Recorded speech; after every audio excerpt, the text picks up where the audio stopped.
Fondation Jean-Jaurès. Penser pour agir. The Russian invasion of Ukraine, one of the EU's closest neighbors, is a watershed moment in Europe and beyond. The implications of this war will be far-reaching, and they have already been in every sector, and also in every region in Europe, including the Western Balkans. To discuss a little bit these implications in the Western Balkans, but also in the EU's approach to the region, the Fondation Jean-Jaurès and Balkan Focus is giving the floor to experts from the region. So today I am I'm very glad to receive Veton Surroi, who is a writer, a journalist from Kosovo. Mr. Surroi, what is, according to you, what are the main implications of this Russian invasion of Ukraine on Kosovo and a little bit more broadly on the region? Well, I think the region nor Kosovo can be disassociated from Europe. And therefore the implications that are amplified throughout Europe are implications for the region as well. The first one is that we have a new situation in terms of European security, in terms of balance of power, and in terms of the rules that have established peace for more than 70 years, or for 70 years in Europe. So we have a situation that is now closer to 1945, when Russian tanks were establishing the borders of the influence of the Soviet Union. And that means that a new balance of power is being established as we are speaking, and that's one implication. The second implication is that we have an imperial nationalism, an imperial Russian nationalism fighting against at this stage, or invading a country that has created constitutional patriotism. That means it has created a Ukrainian identity which surpasses ethnic identity. And this is very important in the Balkans, in the Western Balkans, because since the disintegration of former Yugoslavia, there's a continuous friction between constitutional patriotism, or the possibility of constitutional patriotism, in the way Habermas introduced this notion, and ethno-nationalisms. And we have a situation in which the Western Balkans was used for many years as a possible polygon for testing ideas of partition, ideas of incomplete states, and incomplete architectures of security. And this is a situation that I think mirrors the near abroad of Russia, or what Mr. Putin has been experimenting for quite some time. So the question now is, how does this war end? And the possibility of it actually creating a new status quo in Europe, a new balance of power, with the possibility of Russia controlling parts of former Ukrainian territory that would be legitimized by some new peace deal. It has implications, geopolitical implications throughout Europe, and especially in the Western Balkans, since the polygon operation can go both ways. So if the bully in Russia can do something, then a bully in the Western Balkans could do the same thing. Now, that would be a copy-paste type of operation. What we do not have in the Western Balkans, and this is something that we have to repeat continuously, is that geopolitically, the Western Balkans does not belong in the Ukrainian type of sphere, or in the identification of the near abroad. The Western Balkans is not near abroad. Russia was never near abroad to Russia. And so one positive outcome out of this whole mess could be the need to understand the Western Balkans as a geopolitical question, not only a usual type of operation of, let's kick the can down the road and think about integration in the long run. Precisely, because you're mentioning the role with this new security architecture situation, the vulnerabilities in the Western Balkans, and the fact that the Western Balkans are not under the same geographical area than Ukraine and the new associate trial. How do you think this war and this geopolitical shifts will affect the EU's approach? So accession approach, enlargement approach towards the Western Balkans. Is it something which is likely to boost a little bit this approach, which was, let's be honest, a bit dying? Or what can we expect in these respects? Well, it's the visions and the context shift once you have this kind of enormous earthquake. In geopolitical terms, which we are seeing in Ukraine. Once you compare Ukraine, the war that Russia is exerting, exercising in Ukraine, which is not new, but not in these dimensions, then all other problems in Europe are actually diminutive.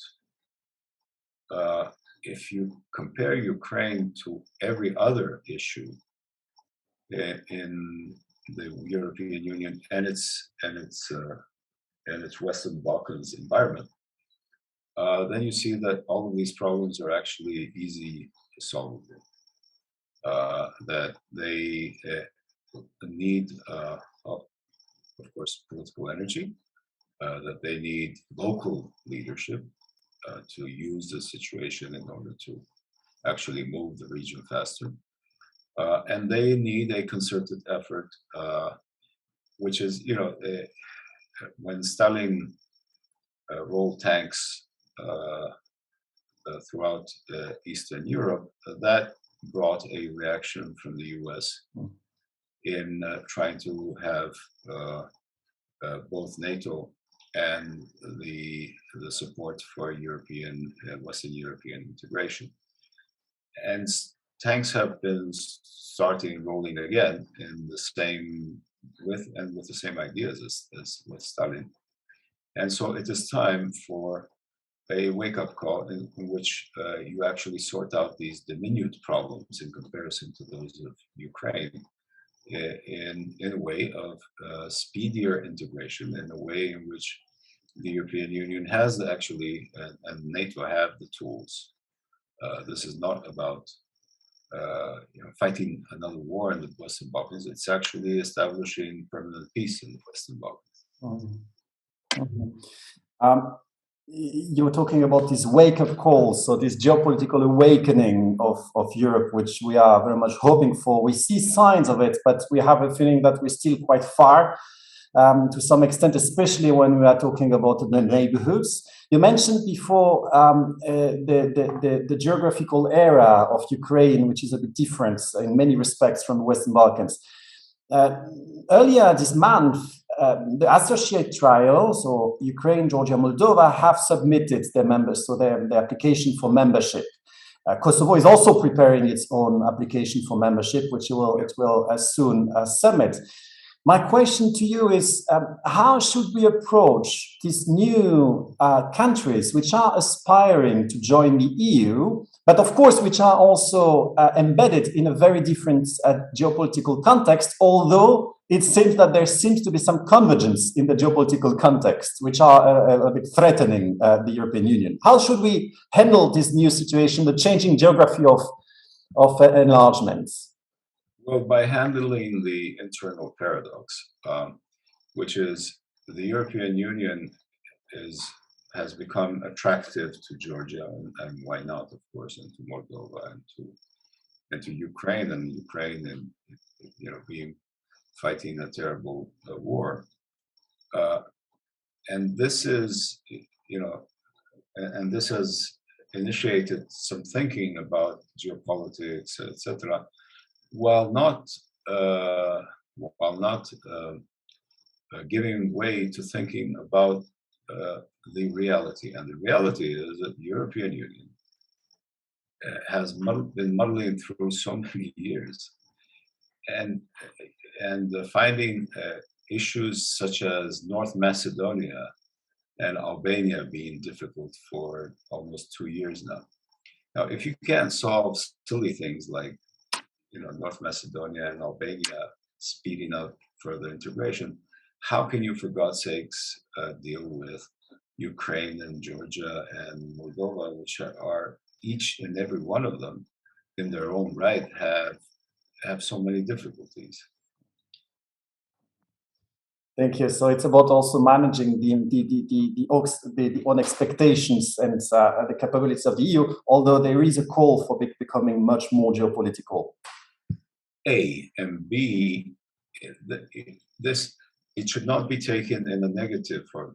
I mean, my reasoning before the Ukraine invasion, the Russian invasion in Ukraine, was how can the EU get its act together on Ukraine when it cannot get its act together on the independence of Kosovo?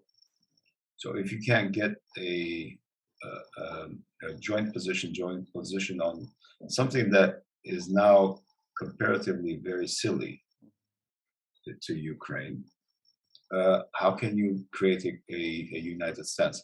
But what the Russian invasion did, and this is something that probably Mr. Putin counted on, but was calculated wrong, is that there has been a wake-up call in terms of U.S. involvement and U.S. leadership.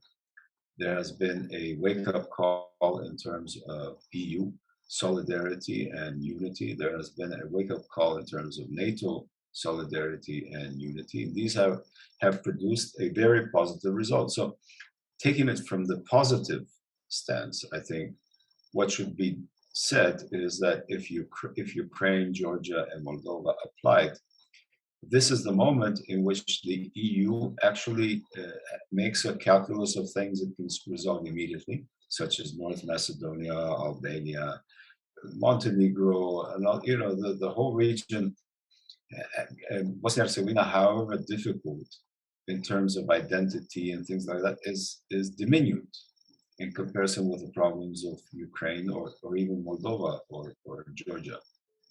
And so it should be taken as an incentive to speed up, because if it has been a wake-up call for the good, it is to understand that neither freedom nor peace are there for granted. They are an ongoing project. You need to invest into both freedom and peace continuously. Thank you very much, Mr. Surroi. So it's time to bolster convergence among the member states and those issues in the Western Balkans which should not be as problematic as they are. And you're mentioning recognition of Kosovo is definitely under one of them. And time is not playing in favor of the union in that respect. So thanks a lot for sharing these thoughts with us, and have a good day. Goodbye. Thank you. It's been a pleasure. Bye-bye.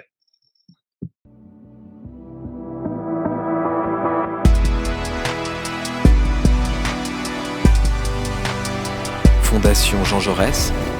Penser pour agir.